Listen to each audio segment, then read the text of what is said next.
Anyone who's talked about philosophy in public has probably been hit by this one question.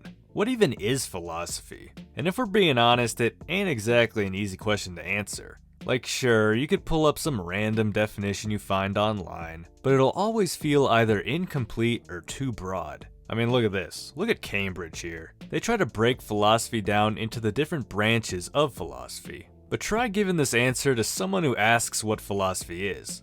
Do you think they'll understand? And then philosophy people love to scrutinize, so any definition that's given is gonna be ripped apart somehow, like a dog eating a rotisserie chicken.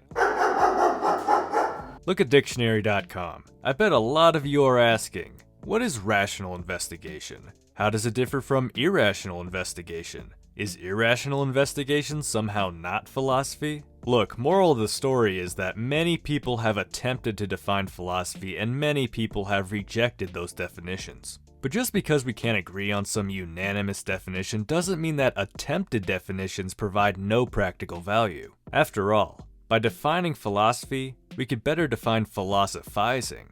And perhaps philosophizing can really influence the way we learn and think. So this video will explore Schopenhauer's idea of philosophy and philosophizing in order to show that imperfect definitions still result in practical value.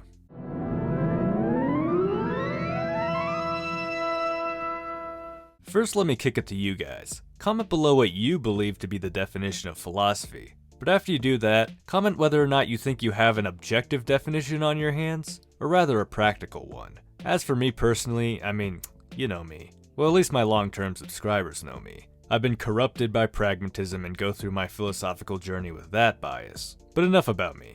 Let's get into Mr. Sideburns here. Although I couldn't find a definitive laid-out definition of philosophy that Schopenhauer gives, he does have some considerations for such a definition. Philosophy, just as much as art or poetry, must have its source in perceptual comprehension of the world. Here he's responding to Kant's definition that is more focused on concepts. But Schopenhauer points out that concepts are the result of our perceptual empirical knowledge of the world. So to Schopenhauer, this idea of a philosopher like Descartes shutting himself away from the world and only using his brain to philosophize is missing the bigger picture. You need to experience the world in order to then use your mind to think about it. Of course, one might object to this when it comes to mathematics, but math gets its own field to study. An objection that I think is warranted is that this definition may be too close to the sciences. Observing the world and drawing conclusions based on hypotheses and testing. Is that what Schopenhauer wants, to have philosophy be like the sciences? Well, not exactly. Schopenhauer says philosophy's source is our perception of the world. But while science may stop at conclusions based on that information, perhaps this might mean that philosophy can go further and explore beyond the mere empirical, while still having its source in the empirical. But more importantly, there's another piece of the definition that Schopenhauer wants us to take into account. However much the head needs to remain on top, ought it to be so cold-blooded a business that the whole man, heart and head, is not finally involved and affected through and through. So by head, I'm assuming Schopenhauer is referring to both empirical knowledge and rational knowledge. But by heart, perhaps he means feelings, emotions, or in Schopenhauer's case, probably will. You see, philosophy deals with a multitude of issues. In fact, one can argue that everything is subject to philosophical review, especially philosophy itself. Of course, philosophy deals with things like morality and how to live, but emotions and irrational behavior are what makes us human. It puts us into those moral dilemmas. So philosophy can't exclude our heart from its definition, when it's gonna be there no matter how hard you try to suppress it. Now those are two considerations that Schopenhauer has for philosophy's definition. Don't ignore the world, and don't ignore the heart. Thankfully, he's a little clearer on what he expects philosophizing to be like. He gives us 3 requirements for philosophizing, and spoiler alert, one of these requirements might actually contradict his original definition. The first requirement of philosophizing is pretty agreeable. It's to question everything.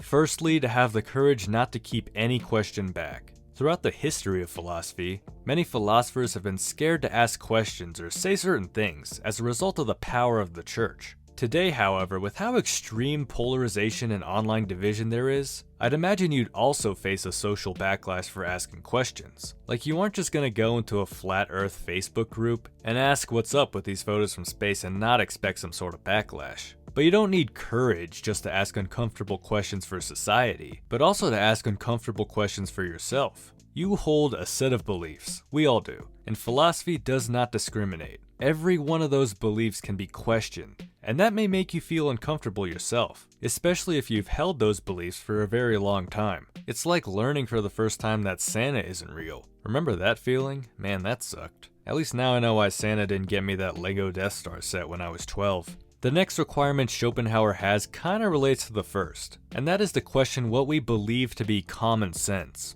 To attain a clear consciousness of anything that goes without saying, so as to comprehend it as a problem. I know we kinda trash talked him earlier, but this is best seen with Descartes when he questions his entire reality, saying that it's possibly the result of some evil demon tricking all 5 of his senses. I have a video on that specifically if you want to learn more.